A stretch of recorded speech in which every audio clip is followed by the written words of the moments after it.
Hello, hello, ladies and gentlemen. This is your girl Mitzi, and this is Mitzi. Let's think about it. Today we are thinking about human trafficking with Heidi. Oh my goodness, I apologize. I've been messing up people's names nonstop, so I apologize for adding you on my list. Oh goodness. So let's just go ahead and get started. Heidi, when you hear the words human trafficking, what does that make you think about? So for me, coming from a law enforcement background, it makes me think about misconceptions and myths and things that people still to this day in 2024, almost 2025, think about human trafficking. And some of those things are that it's happening in another country, that it's only the poor kids in town, or that it's related to an abduction with a white van in some way. And that's Mhm. actually not at all what it is. Yeah, I think that's a good point because when I think of human trafficking, that's what you think of. You know what I mean? You think somebody's going to kidnap you, send you to a third world country, force you into slavery of any type, if it by work or by sex. You know what I mean? All these crazy extremities. Do you think it has something to do with with media and movies and the way that they portrayed this in cinema? Yeah, absolutely. Even movies like Sound of Freedom, Mm, excellent it's true. movie, but that's not what it looks like based in a domestic way in the United States. And then you have, movies like Taken 1 and 2 and all these other movies that are coming out that aren't really showing how this really happens, which is very concerning because that's, where the prevention needs to actually come in and help people understand how it happens so that it doesn't happen to them. Yeah. So I guess what are some real ways that people can understand the truth about this versus the myths that we are so used to consuming and eating and believing that is true? Yeah, so as a law enforcement professional, I live and die by definitions. And Okay. so just the definition of human trafficking itself is confusing for people to understand. So the Yes. elements of the crime involve force, fraud, or coercion. And the Okay. things that people get confused and call human trafficking may actually be human smuggling, which is a different type of crime. So to put it in perspective, human smuggling is a crime against the border or the state and that Okay. involves transportation from point A to point B. Now, if Okay. someone is being transported and along the way they are forced to perform sex acts or forced to perform labor acts, then they are a victim of human trafficking. But the actual smuggling part is a whole other crime. And then human trafficking is a crime against a person. And like I said, it could be forced sex or forced labor. And that is where we would have to prove the elements of force, fraud, or coercion is going on with this victim in the situation that they were in, being trafficked, unless they're a juvenile, because anyone under the age of 18 is automatically a victim because there is no such thing as a child prostitute. Thank you. Mhm. Exactly. I think that really needs to be said, and people need to accept that as truth because goodness gracious, nobody deserves to be put in that situation. And do you think it's really hard to identify forced corrosion in certain cases versus others? Yeah, so force is some kind of visible sign of injury, bruising, scarring, you know, Yeah. some kind of visible thing. So that's easier to define. But the fraud and the coercion are two other elements that aren't talked about enough. So to Hmm. put it in perspective, the fraud comes in the recruitment and grooming, where a Okay. trafficker will tell you, the person he's trying to exploit, false promises like, I'm going to get you a car. I'm going to get you, fancy outfits. I'm going to take you traveling. Do you want to go to Las Vegas? I'm going to get your hair done, your nails done. They're kind of dangling this amazing life that we're Yeah. going to live, but you got to do this for me. You got to, have sex with 10 guys a day for us to be able to live that amazing life. And then, Yeah. of course, share the money for you, but I'm holding it for you because I'm the trafficker and I know what to do with the money, and I'm going to protect you with my weapon. And it ends up being a different story. And then the Yeah. coercion is the other part of this that's really, really hard for people to understand. And that is basically the threats. When Mhm. I present on this to community groups, and I love doing that if you have anyone in your audience that wants to have a community awareness training, I talk about how a trafficker or a pimp, they're one and the same, it's the same individual, just two different description names for that same behavior, same person.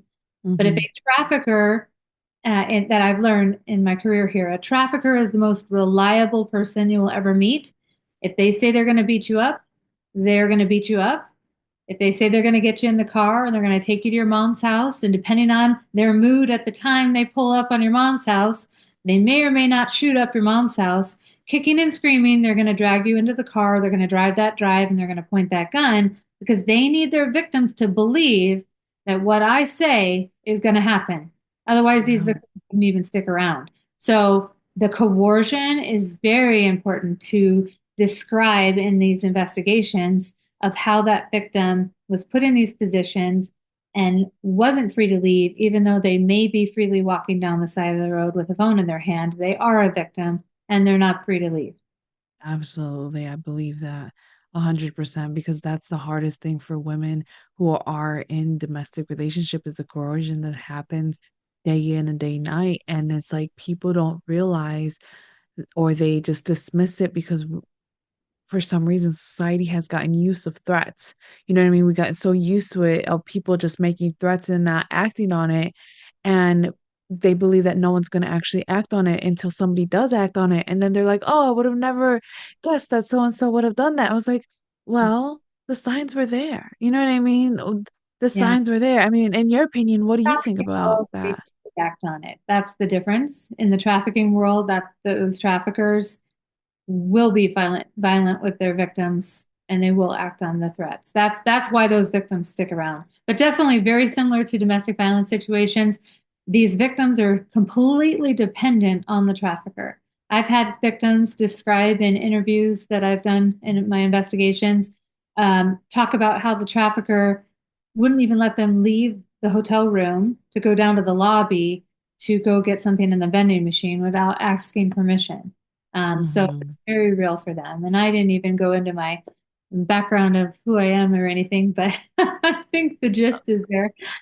Oh, absolutely. I mean, I think just talking about it, you can tell the knowledge that you have with this, the understanding, and just the reason why that you want to just spread this knowledge with others so that we can really think about. Another thing that you talked about earlier was how people assume it's just poor people, you know what I mean, children from streets, orphanage, and things like that who deal with human trafficking, and it's not always the case. You know, what are your thoughts on that? What is your experience? Have you seen more people from middle class and upper class who had experience with trafficking more often than not? Yeah, so every time I talk about that part of this, I describe a case that I worked as a detective. I'm a retired human trafficking detective. I've been working human trafficking for over 16 years. But this one case that was kind of the biggest case of my entire career took 5 years to go to trial and involved seven victims. And it was familial trafficking. So it was an uncle trafficking his 17-year-old stepdaughter and 13-year-old niece, as well as five other adult females unrelated to him. And in that case, you have a 19-year-old, barely an adult, but an adult, who lived in Scottsdale, Arizona. Her mom was a nurse. She had a full ride scholarship to Northern Arizona University at school. Met a guy on Craigslist. He said he wanted to take modeling pictures of her, and she ended up getting introduced to the brothel owner, and her entire life was going one direction, and now it's the other direction. And unfortunately, she's a resident of our female prison right now because of the drug problem that she developed during the time that she was being exploited. Um, that same case, a lady in her 40s, she was a Department of Corrections officer working at the prison, meets the brothel owner when she loses her job and she becomes a stripper at the strip club. And then he brings her into this life in her 40s of conducting prostitution acts with buyers who would come to the house and choose which girl they wanted to have sex with. And unfortunately, she brought her 17-year-old daughter into that situation as well. And so that's where I explain it's not just the kids in child welfare, it's not just the kids that are, you know, uh, in the poor area of town or even adults in the poor area of town. That lady was a professional law enforcement officer working at the corrections facility and found Mhm. herself in that situation. So it could be anyone. Absolutely. Could be that's why they say you never know somebody, you really never know somebody.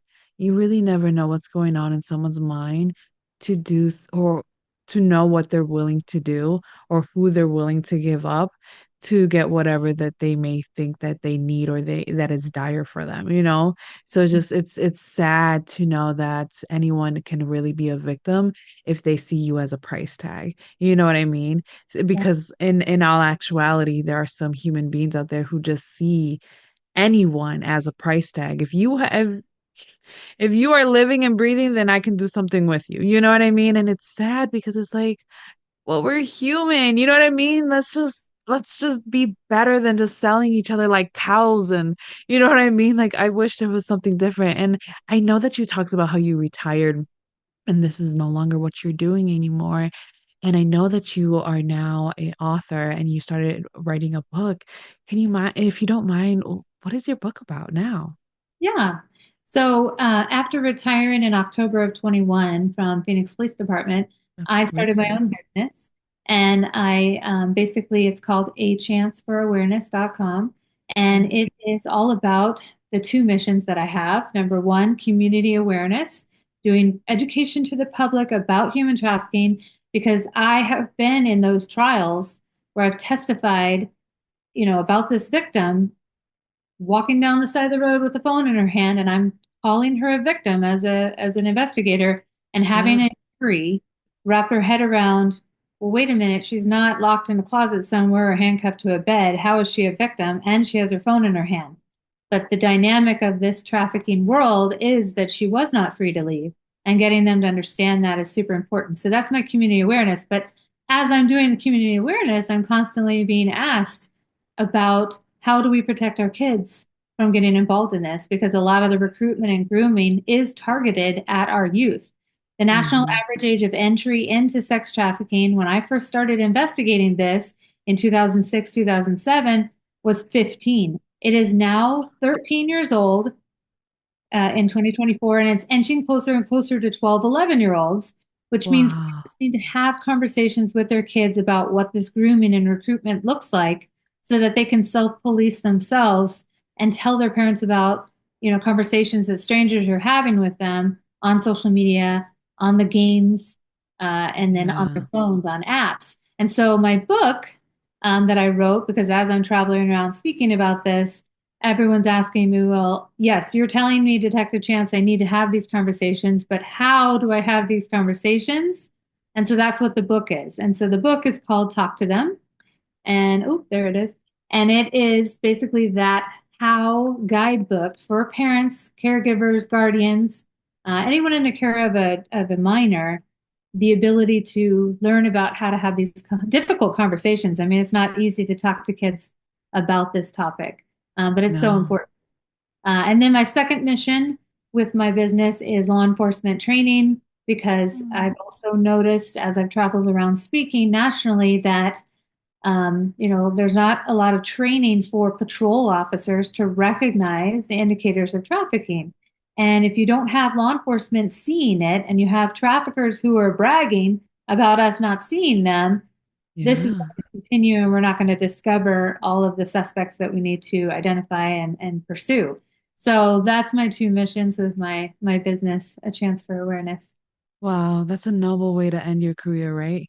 Is to Yeah. still serve the world, to still guide parents, to still, because this the fact that you put it into book, anyone across the world can help, can grab this, read it, and put it implement into their lives because human trafficking is everywhere. Oh my goodness, everywhere. So it's just like to know that you're selflessly from trying to help educate patrol officers, you know what I mean, to see this, to be more aware of this is crucial because there's so little education in in this, you know what I mean? It's so little because it's like we said earlier, it's about the obvious, you know what I mean? They expect the obvious. or when they actually ask the person like, but you're free, you have a phone. You know what I mean? But where is that sign of I can save you? Because when you're in that position and you're that victim and you have corrosion that's eating in your brain, reminding you you can't leave, what are you going to do? You're going to suspect he has somebody. That person has people under his belt that's going to watch him to test you or to pick you up at any given moment that he calls. You know what I mean? So it's like you're always living in fear and you never know who's your safety. You know what I mean? Who you can actually Yeah. recognize as safe. So to have an officer be there and be like, I can be your safe net, even if it's sign language, even if it's something. Oh my goodness, that is freeing as a parent because at least I can know that there's human beings out there that are aware that this is not only going on, but they are aware of the signs when my child is out of my hands and I can't be there with my child. Because even if my child is a grown man, you know what I mean, in his 25s, he's still subjected for human trafficking because he can be someone's price tag, you know what I mean, at the end of the day. Because I've I've seen documentaries on grown men being forced into labor, into slavery, and being trafficked from one country to the next. And they're literally right over, they can see their country over the border and they can't do anything about it because their passports are gone and everything's gone and they're stuck. The feelings, the emotional turmoil, oh my goodness, it's heartbreaking to even imagine the amount of therapy that they need to get themselves in a right state of mind again to feel trust because that's a hard thing to build again in my opinion. So goodness. So I guess overall, what are your major hopes into everything? Yeah, so back in 1998, when I was in the police academy, I didn't have a class on human trafficking. So making mandatory police training would be a goal nationwide. And then obviously, we have, we have a situation where we have a lot of people who don't want to be police officers anymore. And even if we did, we have a lot of prosecutors that leave and go to do defense work because there's not enough money for them to want to stay. And so encouraging people to, be police officers, be prosecutors, and hold out for, opportunities to go up in the chain of command and make more money. And you also have pensions and retirements because I can submit cases, but if there's not a prosecutor to prosecute it, then we're not going to get anywhere. We're not going to be able to hold anyone accountable. So Exactly. another goal, obviously, is to encourage youth to check out a career in law enforcement or a career in being a prosecutor.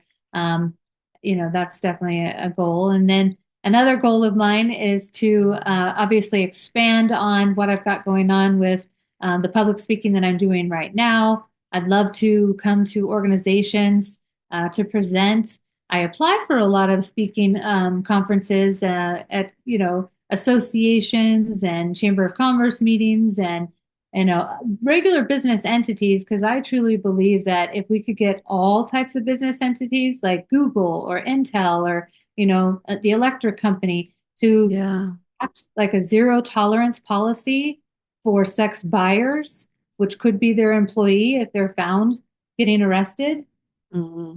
they lose their job as a deterrent. It is Hmm. a misdemeanor, and a lot of companies won't, if you get arrested for a DUI, they won't, fire you. But really, Yeah. we should make it a zero tolerance policy for all companies to not allow their employees to conduct this behavior because literally, we do have some entities that are getting held accountable. We have in the hospitality industry, we have hotels who, they're selling these hotel rooms, they're making money and they know that prostitutes and traffickers are conducting their activity out of their hotels and they're now Yeah. being accountable, they're being sued.